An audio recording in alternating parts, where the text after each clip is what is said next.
느부갓네살 왕이 그를 유다 땅의 왕으로 삼음이었더라. 그와 그의 신하와 그의 땅 백성이 여호와께서 선지자 예레미야에게 하신 말씀을 듣지 아니하니라. 아멘. 이 말씀을 붙잡고 신앙의 착각이라고 하는 제목으로 여러분과 같이 은혜를 나누도록 하겠습니다. 우리가 인생길을 가다 보면 도저히 내 힘으로 해결하기에 버거운 일들을 종종 만나게 됩니다. 그때 어떻게 하죠?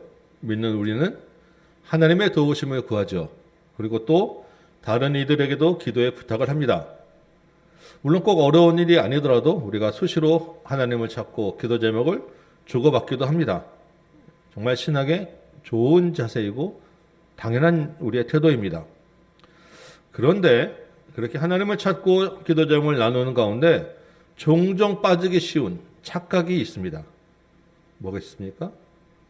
그렇게 하면 다 해결된다. 기도하면 언제든지 들어주신다. 그리고 내 기도는 언제나 옳고 내 생각은 언제나 문제없다라고 하는 자기 모순입니다. 오늘부터 예레미야 후반부 그 예루살렘 멸망의 시간표를 좀 살펴볼 것입니다. 그 중에서 이 37장, 38장은 예루살렘 멸망 직전에 예레미야가 당한 그 고난의 모습들을 보여주고 있어요. 그런데 이 예레미야가 당한 고난이 바로 이러한 자기 주장과 신념에 빠진 사람들 때문에 자기 욕심으로 기도로 다 해결하려는 그런 사람들 때문에 받게 된 고난이라는 것입니다. 이런 일들이 예레미야 시대에만 있었던 것이 아니라 사실 우리 지금 주변에서도 쉽게 일어나는 일이고 저와 여러분도 종종 그런 모순에 빠질 때가 있다는 것입니다. 오늘 말씀 가운데 성령께서 하실 말씀을 듣는 저와 여러분 되기를 축원합니다.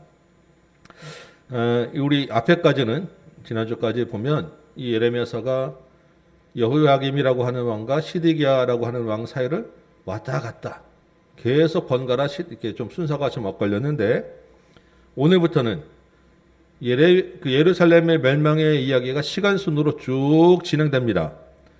오늘 37장 1절 보면 그 예레미야 멸망 마지막 시간표의 첫 시작은 시드기야가 처음 왕이 될 때부터입니다. 시드기야가 왕이 되는 것은 바빌론 왕이 그를 유다의 왕으로 삼음이었더라라고 기록되어 있죠. 이 부분 몇 번 말씀드렸지만 시드기야를 조금 더 우리가 이해하기 위해서 설명을 잠깐만 더 드리도록 하겠습니다. 1절에 보면 여호야김이라고 하는 왕이 죽고 그의 아들 고니야가 왕이 된다고 하죠.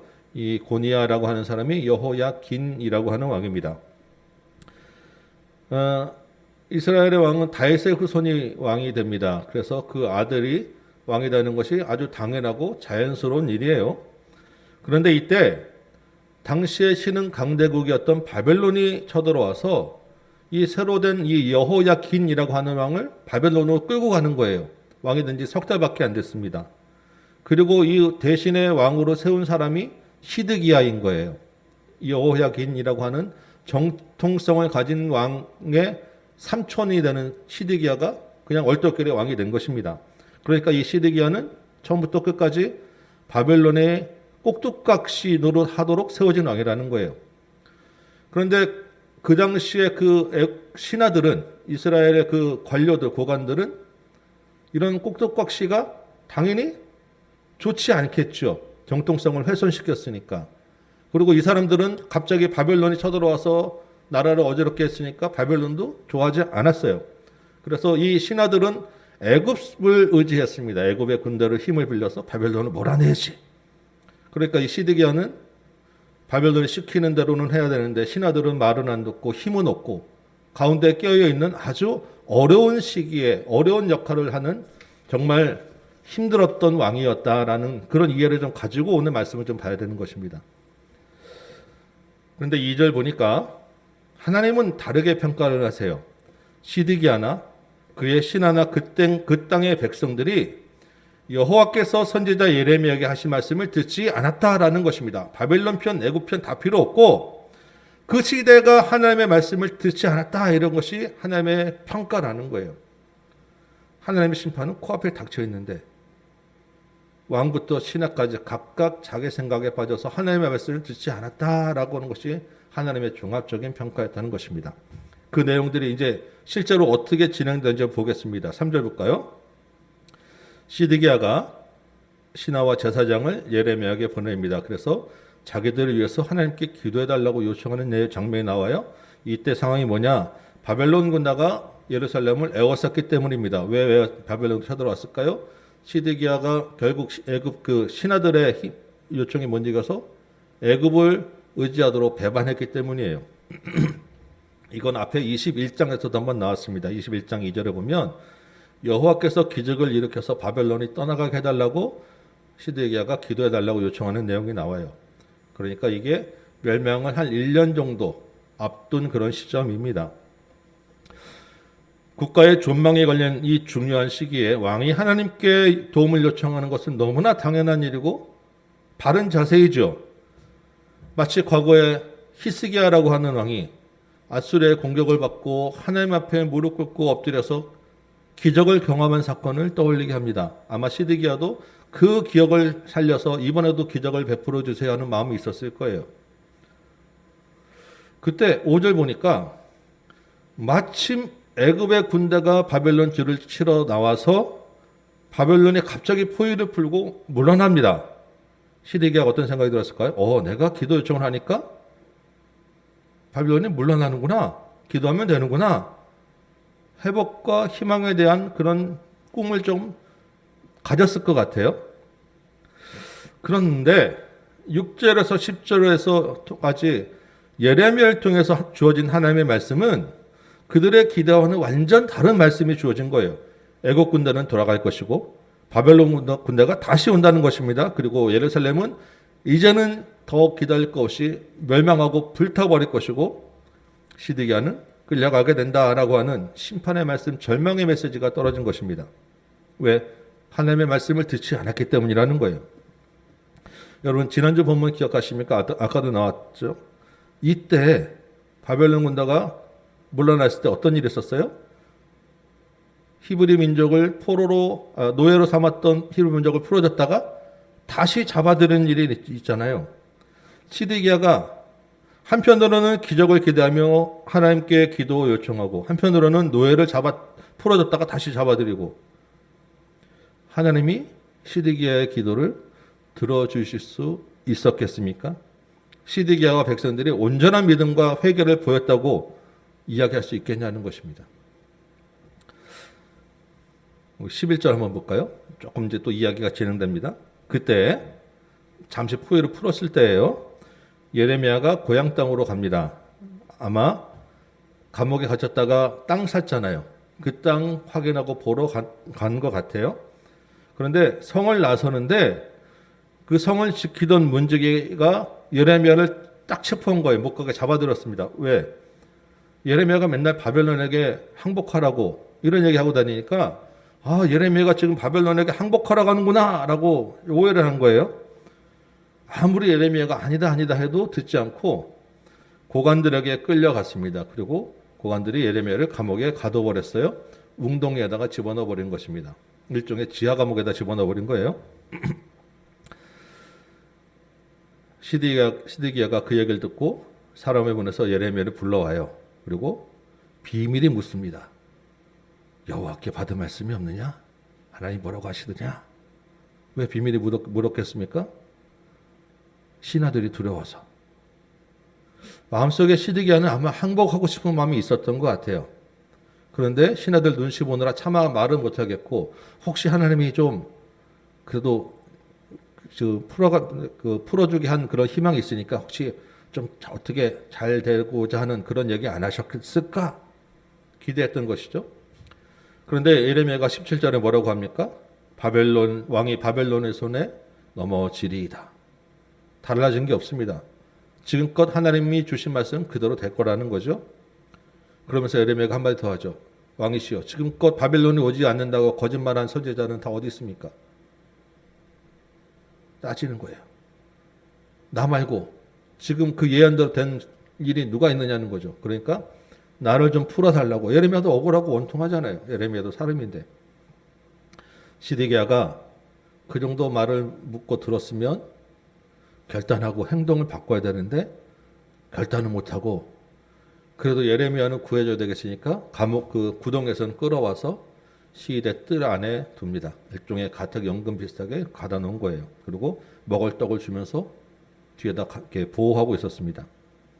이야기가 이제 38장으로 넘어가요. 계속 지금 같은 연장선상에서 이야기가 되는데 시드기야가 그 왕과 예레미야의 대화가 왔다 갔다 합니다.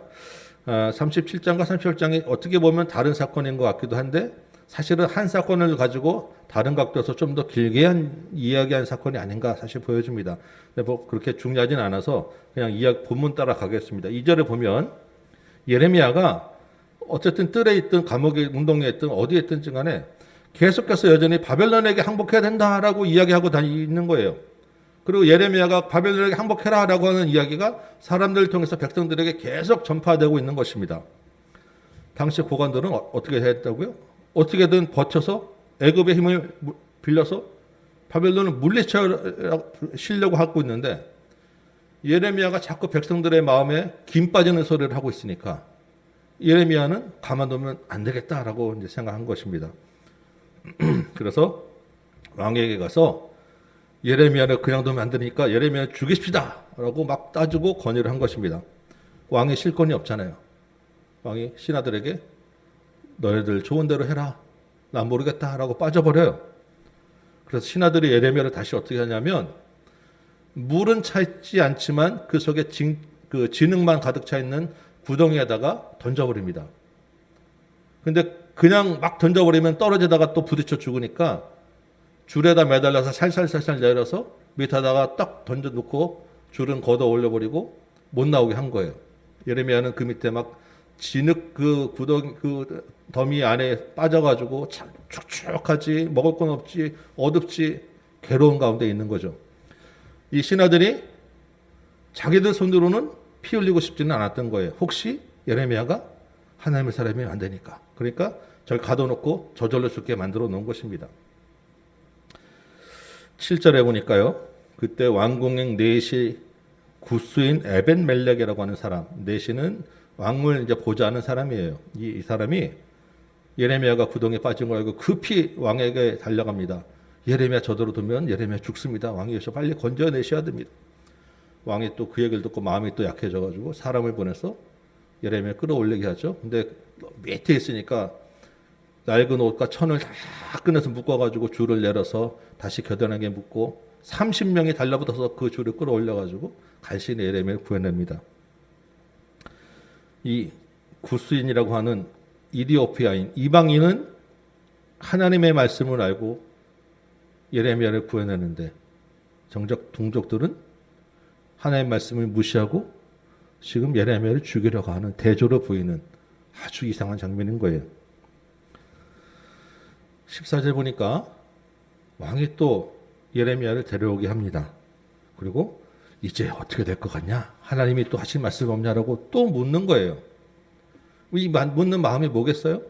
어떻게든 예레미야한테 긍정적인 대답을 듣고 싶었던 거예요. 보니까 예레미야가 하나님의 사람인 건 분명히 맞는 것 같은데 가만두면 바벨론에게 망할 것은 뻔할 것 같은데 시드기야가 알았던 것입니다. 그러니까 뭐든지 하나님께 붙잡아 보려고 예레미야를 붙잡고 자꾸 이야기하는 거예요. 15절에 예레미야가 뭐라고 합니까? 왕이시여 내가 아무리 말해도 왕이 듣지만 않고 말한 것 때문에 나만 죽게 생각되는데 내가 무슨 말을 더 하겠습니까? 왕이 내가 너를 죽지는 않게 할 거야. 내가 너 보호해 줄게. 근데 그 맹세 자체도 비밀스럽게 해요. 정말 왕답지 않은 왕입니다. 불쌍한 왕이었어요. 어쨌든 예레미야가 또 하나님의 말씀을 전하죠. 바벨론에게 항복하면 지금이라도 바벨론에게 항복하면 살 것이고 버티고 싸우면 비참하게 망할 것이다. 왕이시여 이제 마지막 기회입니다. 결단하십시오라고 이야기하는데 시드기야가 그 마지막 기회조차도 결단하지 못해요. 그리고 그것으로 대화가 끝나버리고 말았습니다. 19절 시드기야가 이렇게 얘기하죠. 만일 내가 여기서 항복하면 어떻게 되겠냐. 포로로 끌려간 사람도 있지. 그 당시 아마 항복했던 사람들이 많았던 것 같아요. 먼저 항복했던 사람들이 커봐라. 너 왕이 지금 이제 항복하고 아이고 왕이나 돼가지고 찌찌찌하고 조롱하면 그 사람들이 또 나를 항복했다고 와서 또 해코지 하면 내가 어떻게 하겠냐. 이런 얘기는 하는 거예요. 바벨론에게 망해서 자기가 망할 것을 뻔히 보이는데도 불구하고, 자기는 알았음에도 불구하고, 그 와중에, 자기가 죽게 된 그 와중에도 사람들의 평판이 더 두려웠던 거예요. 참 한심한 이야기죠. 얼마나 답답한 이야기입니까? 그런데 사실은 이 시디게와 같은 그런 답답함이 저와 여러분 사이에, 우리 사이에 많이 있는 이야기라는 것입니다. 실제로 그리고 많은 사람들이 이런 마지막 기회에서 주저해요. 혹시 다른 사람이 어떻게 생각할까? 내가 이 약을 먹어야 사는데 이 약 먹으면 사람들이 아유 뭐 저런 걸 먹냐라고 하면 어떡하지? 아직 덜 급한 거예요. 제대로 정신 차리지 못한 것입니다. 결국 예레미야의 설득은 실패하고 모든 대화가 이제 끝나고요. 이제 드디어 다음 시간에 39장부터는 성이 멸망하는 이야기로 진행됩니다. 예레미야와 그 왕이 나눴던 대화는 비밀로 하고 성이 무너질 때까지도 아무 이야기가 나가지 않는 것으로 본문을 기록하고 있어요. 여러분 어떻습니까? 본문의 내용들을 두 장을 조금 충실하게 살펴봤는데 옆에 사이다 몇 병 놓고 봐야 되지 않을 정도의 이야기 아닙니까?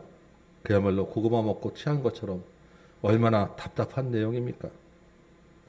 예레미야에서 가장 속 터지는 장면들일 거예요. 뭐가 문제겠습니까? 우유부단한 시드기야가 문제입니까? 시대를 볼 줄 모르는 신하들이 문제입니까? 둘 다겠죠. 그러면 그들의 어떤 점이 문제겠습니까? 하나님은 그때 왜 그들을 돌아보지 않으셨을까요? 우리에게는 그런 문제가 없었을까요? 여기서 우리가 신앙에 대해서 오해할 수 있는 몇 가지 중요한 교훈들을 좀 생각해 보려 합니다. 첫 번째는 기도에 대한 것입니다.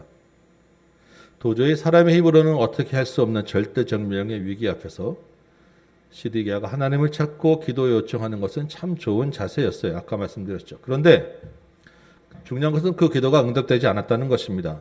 뭐가 문제였죠? 시드기야가 하나님께 구한 것은 기적이었습니다. 기적을 구한 것이 잘못됐다는 것은 아니에요. 하나님이 극적인 반전을 일으키실 수도 있고 기도를 들어주실 수도 있습니다. 시드기야는 그런 하나님의 기도 응답을 원했던 것이에요. 그런데 문제는 시드기야가 하나님께 구하면서 믿은 것이 뭐냐는 거예요. 시드기야 기적을 원했으면 기적을 일으키시는 하나님을 신뢰해야 하는데 시드기야는 하나님이 아니라 하나님께 구하는 그 종교 행위 그런 절차를 믿은 거예요. 이해되십니까? 기적을 일으키시는 분은 하나님이신데 시드기야는 하나님을 믿은 것이 아니라 그런 기도하는 행위만 하면 되는 거라고 생각했던 거예요. 하나님을 신뢰하는 자는요, 하나님께 돌아오는 그 중심의 회개가 따르게 되어 있습니다. 중심의 회개가 따르면, 진실한 회개가 있으면 하나님의 말씀을 순종하는 삶의 변화가 수반되어지게 되어 있습니다. 그렇기 때문에 그 위기의 순간에 하나님께 그 위기를 구하고 도움을 요청하지만 기도를 그 목적 달성의 수단으로 삼지는 않는 거예요. 그 위기의 순간에 하나님을 찾는 것은 자신을 돌아보고 회개하고 마음을 찢게 되어 있고 그 과정 중에서 하나님이 원하시는 것이라면 자기가 손해를 감수하는 행동도 하고 자기의 것을 내놓기도 하고 그 와중의 순간에서도 섬기는 것이 나타납니다. 하나님 자체를, 하나님을 우선적으로 찾는다는 거예요. 히스기야가 그런 모습이었고 요나서에 나오는 니느웨 백성이 이방 백성이었지만 그 절체절명의 위기에서 하나님께 진실한 회개로 돌아왔다는 거고 자신들이 하는 그 악한 행위를 멈췄다는 것입니다.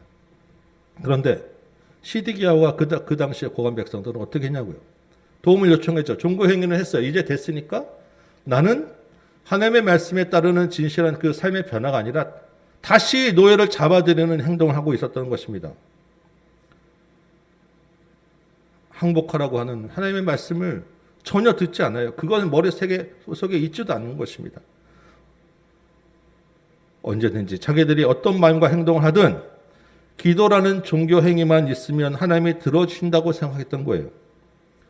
그래서 선지자들에게 자기들이 원하는 기적이 일어나도록 기도하라고 던져놓고 말았던 것입니다. 여러분, 이건 믿음이 아닌 거예요. 언제든지 자기가 원하는 것을 위하여 기도하면 하나님이 들으실 거라는 것은 믿음이 아니라는 것입니다. 자기 신념이고 자기 착각인 거예요.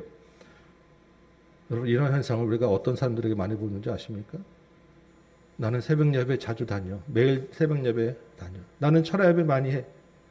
입으로 그렇게 얘기하는 사람들에게 오히려 이러한 자기 신념과 모순에 빠진 모습들을 많이 보게 되는 게 아이러니한 일인 것입니다. 하나님을 신뢰하는 순종보다는 종교적 행동을 믿고 있었던 거예요. 하나님이 찾으시는 것은 그런 종교적 행동이 아니라는 것입니다. 그것에 수반되는 삶의 순종, 그것에 수반되는 진정한 돌이킴, 그 안에 있는 중심이라는 것이에요. 여러분, 우리가 기도 부탁을 서로 많이 하죠. 기도 제목을 나누고 있습니다. 한국 교회 참 좋은 전통이고 바른 자세예요. 우리 교회도 기도 제목 여러분 수시로 나누고 모이면 뭘 기도해 드릴 걸 묻고 또 받습니다. 기도 제목을 나누고 받으면서 부탁하면서 여러분 어떤 마음으로 기도 제목을 이야기하십니까? 어떤 마음으로 기도 제목을 받으십니까? 그 기도 제목 내용을 보면서 때로는 뭐야 이거 저 사람하고 전혀 다른 저 사람 저러면서 이런 기도를 해? 이런 마음 혹시 드는 적 없으세요? 하나님에 대한 신뢰 없이 내 삶의 변화 없이 기도 제목을 부탁하는 종교 행위만 했다고 하나님의 능력이 나타나지는 않는다는 것입니다. 하나님의 관계가 바탕이 되지 않은 기도, 삶의 변화가 따르지 않는 기도는 하나님을 믿노라 하지만 사실은 믿지 않는 거예요. 무엇과 같은 줄 아십니까? 보험 드는 것과 똑같아요. 로또 당첨 기도하는 것과 똑같습니다. 또 다른 형식의 그게 우상 숭배라는 거예요.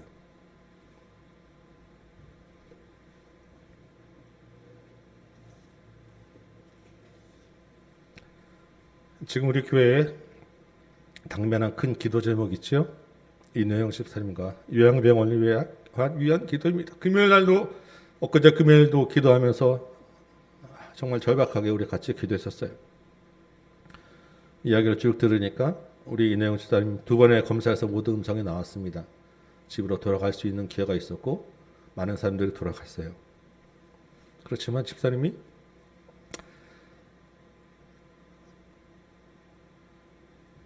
병원과 환자를 그냥 두고 나올 수 없으셨어요. 일부러 남아 계시고 남아있으면서 온갖 뒷수발을 다 들고 계신 거예요.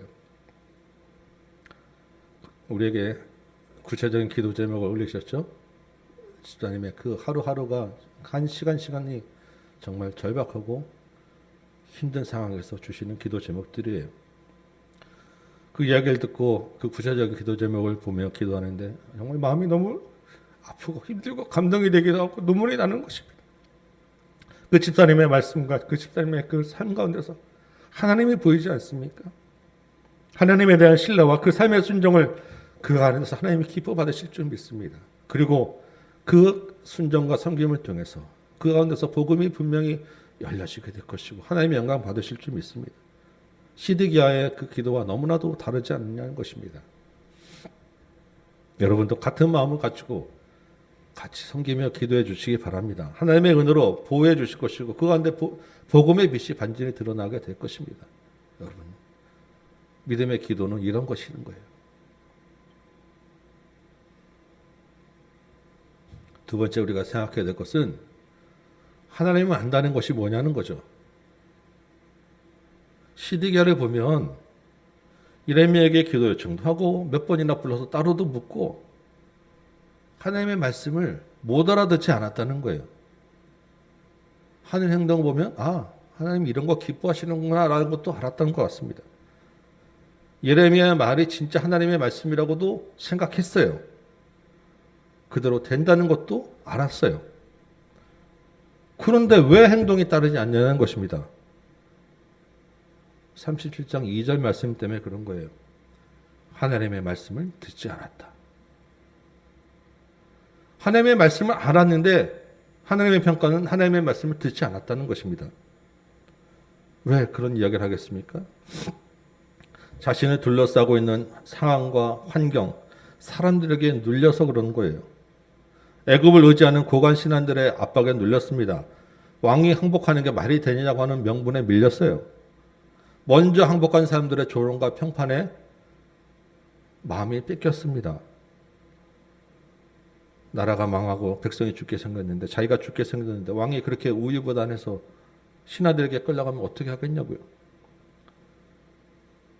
시드기야가 하나님을 알기는 알았지만 정말 하나님을 아는 것이 아니라는 것입니다. 말씀에 대한 지식이 있고 성경을 배우고 읽는데 삶의 변화가 없다? 그 지식을 하나님이 아는 지식이라고 할 수 있느냐는 것입니다. 오히려 그런 지식은, 나는 성경을 아노라라고 하는 그런 지식은 그 사람에게 오히려 독이 되는 것이에요. 왜? 그 사람을 교만하게 만들기 때문에. 하나님의 말씀을 알지도 못하는 것이고 듣지도 못하는 것이라는 말입니다. 여러분, 말씀이 우리의 삶을 바꾸게 하는 것이, 한번 여러분이 설교 들으면서 하는 감동이 있는 것만으로 삶이 바꿔지지 않습니다. 성경 강좌를 통해서 성경을 한번 쭉 읽독했다, 성경 강좌를 2번 들었다, 여러분 삶이 바뀝니까? 그것만으로 바뀌지 않습니다. 물론 특별하게 역사하셔서 바뀔 수도 있어요. 그러나 일반적으로 더 많은 경우에 그것만으로 우리가 삶이 바꿔지지 않아요. 어떻게 해서 우리 말씀이 우리 삶을 바꿀 수 있느냐, 그 말씀을 우리 마음과 생각에 심는 훈련을 통해서 바뀌어지는 거예요. 여러분, 우리가 말씀을 들을 때 감동이 되는 것 같고 알아듣는 것 같아요. 그런데 어떻게 됩니까? 1시간 지나면 다 잊어버리십니다. 자꾸 잊어버려요. 일주일에 한 번 설교 듣는 것으로 여러분 성경 몇 번 읽었다고 해서 말씀을 기억하고 살아내기 어렵습니다. 여러분, 저도요, 제가 정말 오랜 시간 준비해서 한 설교지만 이 설교 다시 잊어버리지 않으려고 제가 월요일마다 아침에 다시 듣습니다. 토요일 저녁에 원고를 다시 보고요. 주중에도 수시로 몇 번씩 듣는 경우도 많습니다. 왜요? 저 역시도 기억하지 못하기 때문에, 기억하지 못하면 살아내지 못하기 때문입니다. 여러분, 저 주일 저녁에 목장에서 말씀 나누시죠? 나누시기 전에 본문을 한번 꼭 다시 읽고 나누시기 바랍니다. 말씀 들은 거 생각하면서 정말로 본문이 그러한가? 본문을 여러분 성경을 읽으셔야, 말씀과 대조하면서 들으셔야 그 말씀이 심어지고 잊지 않게 됩니다. 토요일 저녁에 말씀 다시 한번 들으시기 바랍니다. 이 한 주간 내가 말씀 가지고 다시 어떻게 살았는가? 자, 여러분 자신을 말씀에 비추며 돌아오시는 거예요. 그리고 오늘 말씀을 들으면 그 말씀이 연결되어서 말씀이 훨씬 더 깊이 뿌리내리게 되는 것입니다. 성경은 전체적으로 흐름을 아는 것도 중요하고요. 그 한 절 한 절을 가지고 깊이 묵상해서 내 삶에 적용하는 것도 중요한 것입니다. 말씀을 내 삶에 가져오기 위해서 여러분 처절한 훈련을 하셔야 돼요. 강한 군사는 그냥 되지 않습니다. 훈련으로 되는 거예요. 이 훈련을 위해서 여러분 성령의 도우심을 구하시기 바라고요. 여러분의 처절한 의지와 결단이 필요한 것입니다. 강한 군사로 훈련하시는 여러분 되길 바랍니다. 세 번째는요, 나의 생각, 내 주장, 내 신념과 말씀이 혼동시키면 안 된다는 거예요. 내 생각, 신념과 말씀이 충돌되는 상황이 여러 번 있을 수 있다는 것입니다. 본문의 고관들과 신하들을 보시기 바랍니다. 바벨론에 항복하라는 하나님의 말씀을 전하는 예레미야를 나라를 팔아먹는 매국노로 취급합니다. 그리고 내세우는 게 뭐예요? 민족주의, 애국주의. 아니, 지금 나라가 지금 이 시기에 있는데 어떻게 바벨론에 항복하라는 소리를 해? 듣기에는 좋은 대명분에 맞는 소리예요. 그렇지만 하나님의 말씀과는 충돌되는 말씀입니다. 다를 수 있다는 거예요. 신하들이 내세운 게 뭐였겠습니까? 우리에게 성전에 있는데, 하나님이 있는데, 다윗의 후손이 왕이 있는데, 그 당시에 신앙으로는 반대할 명분이 없어요. 그렇지만 하나님의 말씀과는 충돌이 있는 것입니다. 달라요. 하나님이 아무리 그거 아니라고 말씀하셔도 그들이 전통적으로 갖고 있는 생각, 내가 가지고 있는 신념, 내 것이 옳다고 하는 것에 가려지면 하나님의 말씀이 들어올 틈이 없는 거예요. 두들겨 맞고 실패하고 내가 죽어가면서도 여전히 내가 갖고 있는 이 대의명분, 내가 옳다고 하는 이거 놓지 못하는 이 사람들이 얼마나 많느냐는 것입니다. 너무나 강한 자기 신념에 빠져 있기 때문에 그래요. 여러분, 이런 사람들을 제일 많이 보게 되는 게 어디입니까? 정치권이에요. 두 번째는 종교계입니다. 자기 신념대로. 종교계는 자기가 가지고 있는 신앙을 관을 가지고. 요즘 우리나라 정치 봐도 그렇죠. 개혁인이 공의와 정의 평등을 외치지만 정작 당사자들은 내로남불인 경우가 너무나 많습니다. 끌어내리려는 자나 버티는 자나 거기에 무슨 개혁이 있습니까? 각종 정책들을 쏟아내고 입법을 하지만 그것이 실제와 얼마나 다르다는 것을 모르고 있는 경우가 허다하지 않습니까? 이게 신앙의 문제도 그렇다는 것이고요. 그렇게 다른 사람들에게만 있는 것이 아니라 정치권, 종교계에만 있는 것이 아니라 저와 여러분 안에 있다는 것입니다. 나만 모르고 있는 경우가 많은 거예요. 나는 틀렸다고 생각하는 그런 일을 나는 내가 스스로 받아들이지 못하는 거예요. 왜 문제가 있습니까? 왜 나는 옳다고 생각하고 내 주장만 강하겠습니까? 이유는 하나님과 나의 자리가 바뀌었기 때문에 그런 거예요.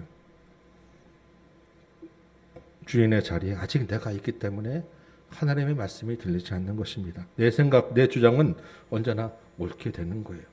언제나 옳으신 분은 하나님 한 분밖에 없음을 여러분 기억하시기 바랍니다. 아무리 스스로 옳다고 생각하고 아무리 정의와 대의 명분을 앞세우더라도 정작 그 주장은 내 이익을 위함이라는 것을 여러분 기억하시기 바랍니다. 내가 그것을 모르고 있을 뿐이에요. 왜? 내가 주인이기 때문에. 겉으로 아무리 대의 명분을 내세우더라도 그 뒤에는 나를 위한 것이 뿌리 있게 자리 잡혀 있다는 거예요. 고관 신하들이 왜 그렇게 대의 명분 앞세우며 항복하지 않았겠습니까? 자기들이 누리던 지위를 놓지 않고 싶었기 때문 아니겠어요? 신앙생활도 마찬가지입니다. 말씀이 주어지지만, 말씀이 있지만 그 말씀을 내 상황에 맞게 합리화하려고 잘못된 적용을 하는 경우가 우리가 얼마나 많느냐는 것이고, 내가 갖고 있는 신앙관으로 해석해서 다른 사람에게 주장하는 경우가 얼마나 많냐는 것입니다. 저가 제일 위험하겠죠. 우리가 스스로 돌아보지 않으면 영혼을 죽게 하는 정말 큰 죄를 지을 수 있다는 것입니다.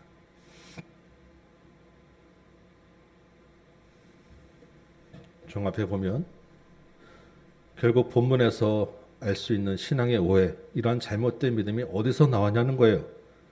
37장 2절 시작하면서 나왔던 하나님의 말씀을 듣지 않았기 때문이라는 것입니다. 그런데 왜 하나님의 말씀을 듣지 않았느냐? 가만히 따져보니까 그 중심에 내가 있더라는 거예요. 내 이익을 위해서 기적을 구하는 것이고, 그래서 하나님 대신에 종교적 행위를 가져온 것이고, 내 평판을 우선하고 내 주장과 내 신념을 앞세우다 보니까 하나님의 말씀이 들리지 않는 거예요. 내 삶의 주인이 하나님이 아니라 내가 되었다라는 것입니다. 사랑하는 다음교회 성도 여러분, 우리는 돌아가야 합니다. 어디로 돌아가야 될까요? 하나님께로 돌아가야 합니다. 세상에 많은 유혹과 압박, 타인의 시선과 평판, 내 생각, 신념 다 내려놓고 하나님의 말씀 앞으로 돌아가야 해요. 그 말씀이 겉으로의 지식이 아니라 진실한 회개와 삶의 변화를 가지고 돌아가야 합니다. 여러분, 어떻게 하시겠습니까? 지금 당장 항복하라고 하는 것, 여러분, 우리가 답답하다고 얘기하지만 막상 시드기야의 입장에서 우리가 서 있다고 하면 우리도 그 시드기야를 따라가지, 예레미야를 따라가기가 쉽지 않았을 거예요. 우리도 인간이기 때문에. 내 힘으로 내 생각으로 시드기야를 답답하다고 할 것이 아니라 나도 똑같은 사람이라는 것을 여러분 말씀을 보면서 깨달으셔야 합니다. 지금 똑같은 상황에서 여전히 우리도 시드기야가 되고 있었다는 거예요. 그러면 이 시대에서 내가 시드기야가 되지 않으려면 어떻게 해야 되겠냐고요. 하나님께로, 하나님 말씀으로 어떻게 내가 돌아갈 수 있겠냐고요. 방법은 하나밖에 없습니다. 내가 아무리 죽을 결심해도 되는 게 아니라 내 안에 계신 예수를 의지하는 것 외에는 다른 방법이 없어요. 늘 말마다 말씀의 마지막 결론은 우리가 예수 그리스도를 붙잡게 되는데요. 똑같은 얘기라고 여러분 그냥 흘려듣지 마시기 바랍니다. 진리는 하나밖에 없어요. 방법은 하나밖에 없습니다. 예수를 믿고 예수를 의지하고 예수를 따라가는 것밖에 없는 거예요. 예수라는 포도나무에 붙어있지 않으면 절대로 일어날 수 없는 거라는 것입니다. 예수님이 이 땅에 오신 지 이제 2000년이 지나고 오늘 이번 주에 예수님 오심을 기념하는 감사하는 지금 주간이 되었잖아요. 더더군다나 예수님 오심을 생각하면서 왜 예수님 오실 수밖에 없었느냐. 어떠한 종교적 행위도 우리를 하나님 앞으로 인도할 수 없었기 때문이에요. 어떠한 우리의 의지도 우리를 하나님 앞으로 인도할 수 없었기 때문입니다. 예수를 의지하고 주인 삼는 이 한 주간 되시기 바랍니다. 예수를 붙잡고 예수의 말씀을 살아내고자 훈련하시고 따라가시는 여러분 되시기 바랍니다. 삶에 자꾸 예수의 말씀을 비춰보고 내가 지금 예수 안에 있는지 여러분 자꾸 돌아보셔야 돼요. 우리는 부르신 일을 기쁘게 하는 일에 사용되어져야 합니다. 이 한 주간에 우리 주님이 이 땅에 오심 그리고 다시 오심을 묵상하며 예수 안에 있는 삶 살아내는 저와 여러분 되시기를 주님의 이름으로 축원합니다. 우리 찬송 한 장 하고 말씀 붙잡으며 기도하도록 하겠습니다. 찬송가 351장이에요. 351장.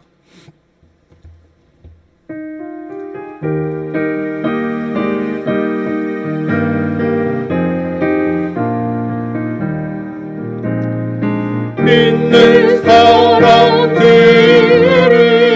주의 군사니 앞서가신 주를 따라갑시다. 우리 대장 예수 힘을 들고서 적적하는 곳에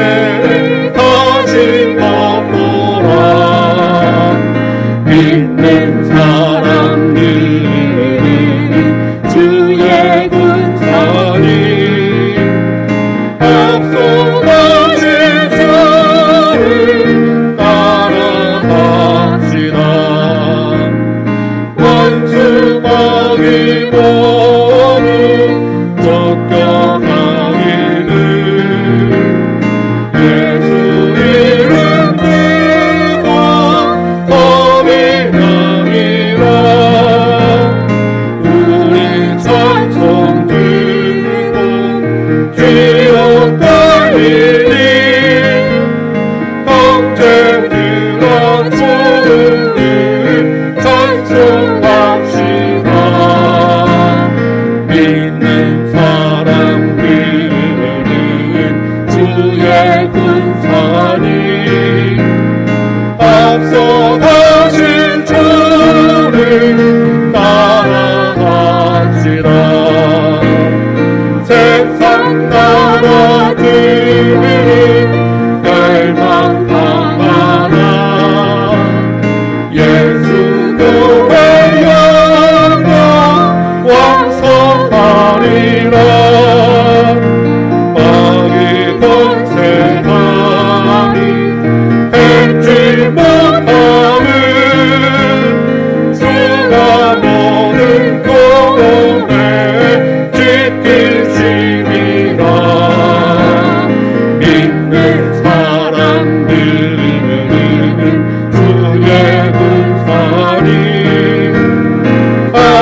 같이 한번 기도하도록 하겠습니다. 하나님, 지금껏 내가 신앙생활을 해왔지만 내가 하나님을 믿는 것이 아니라 종교적 행위만 따라오지 않았습니까? 여러분 돌아보시기 바랍니다. 말씀을 안다고 내가 성경을 읽노라 하였지만 내 삶의 변화가 따르지 않았음을 여러분 돌아보시기 바랍니다. 내 생각과 내 주장에 빠져서 나를 돌아보지 아니하고 내 삶의 주인의 자리에 혹시 나를 계속 고집하고 있지는 않으셨습니까?